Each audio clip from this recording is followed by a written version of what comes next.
नमस्कार एवं जय हिंद। बच्चों, आज इस वीडियो के अंतर्गत हम विराम चिन्ह समझेंगे और कुछ एक्सरसाइज भी करेंगे। अगर विराम चिन्हों का प्रयोग सही स्थान पर न किया जाए तो अर्थ का अनर्थ हो जाता है, इसीलिए विराम चिन्ह का प्रयोग किया जाता है। अब देखिए, अक्षय ने पुस्तकालय से भारतीय सेना पर एक पुस्तक पढ़ने के लिए ली, तो भारतीय सेना पर उदाहरण चिन्ह का प्रयोग हुआ है। मेरी प्यारी बहना, यहाँ पर अल्पविराम का प्रयोग हुआ है। ऐसी गुमसुम क्यों बैठी हो? अरे वाह, यह तो प्रसन्नता की बात है, रानी ने उससे कहा। यहाँ अल्पविराम का प्रयोग हुआ है। उदाहरण चिन्ह देखिए, देखना अल्पविराम, शत्रु मेरे शरीर को हाथ ना लगा पाए। तो इन सब में हमने चिन्हों का प्रयोग किया है। यहाँ पर हम 6 तरह के चिन्हों का प्रयोग करेंगे और उनका समझेंगे। जैसे सबसे पहले है पूर्ण विराम। पूर्ण विराम का प्रयोग जब वाक्य पूरा हो जाता है तब किया जाता है। जैसे दिलवाड़े में कई जैन मंदिर हैं। मनु बालक को घर ले आई। कौरवों की ओर से गुरु द्रोणाचार्य ने चक्रव्यूह रचने की घोषणा कर दी थी। तो इन सब वाक्यों में पूर्ण विराम का प्रयोग हुआ है, यानी वाक्य जो है पूरा हो गया है। दूसरा विराम चिन्ह है अल्पविराम। वाक्य पढ़ते समय जिस स्थान पर थोड़ी देर के लिए रुका जाता है वहाँ अल्पविराम का प्रयोग किया जाता है। जैसे बच्चों ने आम, नीम, पीपल और अमरूद के पेड़ लगाए। और जैसे रात दिन के बाद अल्पविराम है। सर्दी गर्मी, पाप पुण्य और सुख दुख सब परमात्मा की देन है। तो यहाँ पर विराम चिन्हों का प्रयोग हुआ है। हाँ या नहीं के पश्चात भी विराम चिन्हों का प्रयोग होता है। जैसे हाँ, मैं भी चलूँगा, नहीं, मैं ऐसा काम नहीं कर सकता। तो इन सब में विराम चिन्हों का प्रयोग हुआ है। और लोगों के प्रश्न या कथन को स्पष्ट करने के लिए किया जाता है और संबोधन के लिए भी विराम चिन्हों का प्रयोग होता है।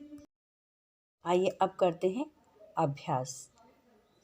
6.1 दादाजी ने मुझे खेल प्रतियोगिता के लिए चुन लिया है। तो यहाँ दादाजी के बाद अल्पविराम का प्रयोग होगा। मुझे खेल प्रतियोगिता के लिए चुन लिया गया है, यानी पूर्ण विराम होगा। अच्छा, बाबा देख, यहाँ पर अल्पविराम है। अपने मनुष्य के स्वार्थ ने सारे प्राणी जगत में त्राही त्राही मचा दी है। तो यहाँ वाक्य पूरा हुआ, इसलिए पूर्ण विराम होगा। जहाँ देखो वहाँ मोटर, अल्पविराम, स्कूटर, गाड़ियों का धुआं और शोर है। तो यहाँ पर आप मोटर के बाद अल्पविराम, स्कूटर के बाद अल्पविराम का प्रयोग करेंगे। देखिए, रबड़ से जूते, अल्पविराम का चिन्ह होगा। चप्पल, अल्पविराम चिन्ह। खिलौने, फिर अल्पविराम, गुब्बारे आदि बनते हैं। और अंगा देखिए, चलते रहो कहीं रुको मत। तो चलते रहो कहीं के बाद अल्पविराम होगा और रुको मत पूर्ण विराम।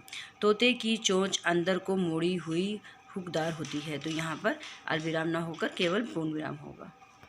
देखिए 6 हमारे साथ सलमा, अल्पविराम, पीटर, अल्पविराम, निशा और सत्येंद्र भी आएंगे। जोर से बोलिए, इसके बाद कौन सा चिन्ह? अल्पविराम।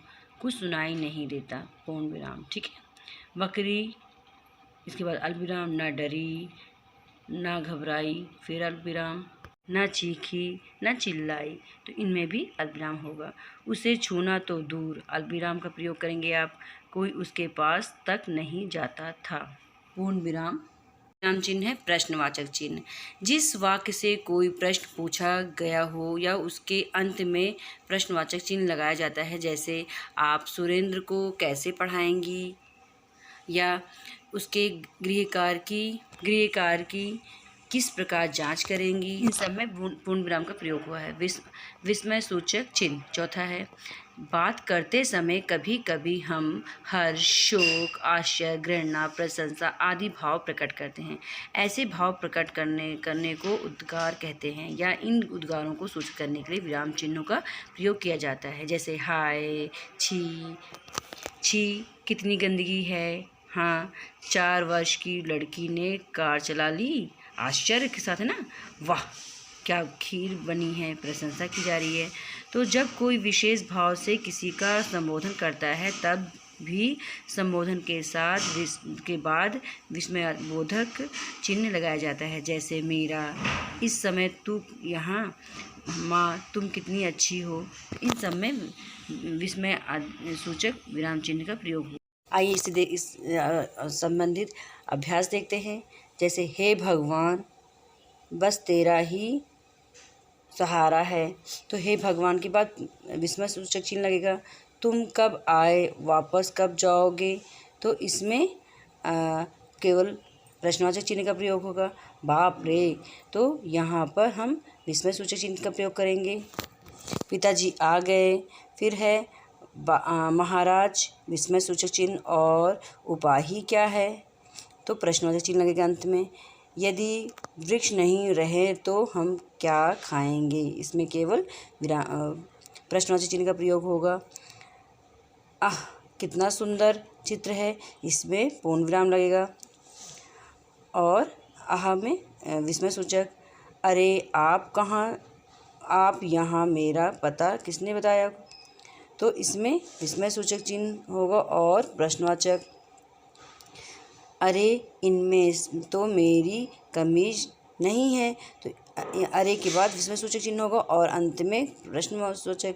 उदाहरण चिन्ह जब हम किसी के कथन को एज इट इज लिख देते हैं तो हम उदाहरण चिन्ह का प्रयोग करते हैं। देखिए उदाहरण चिन्हों को देखकर ही समझ में आ जाता है कि जहाँ होगा कि कहा के बाद अल्पविराम होगा और उसके बाद जो भी वाक्य कहा जाता है उदाहरण उससे अंत तक उदाहरण चिन्ह का प्रयोग किए जाते हैं।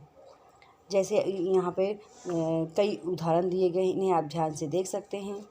योजक चिन्ह है, इन चिन्ह का प्रयोग शब्दों के जोड़ों के बीच शब्दों को दोहराने की स्थिति में तथा सा से सी के साथ किया जाता है, जैसे सुख दुख, धीरे धीरे, पीला सा, चलते चलते आदि में।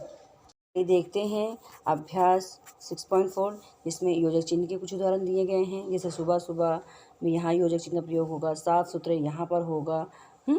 दूसरे वाक्य में है, दूसरे ख में साथ साथ यहाँ करेंगे आप, उठना बैठना यहाँ पर होगा, घूमना फिरना यहाँ पर किया जाएगा योजक चिन्ह का प्रयोग। बारिश में भीगता अल्पविराम, कूदता फांदता यहाँ पर भी आप विराम चिन्ह का प्रयोग करेंगे।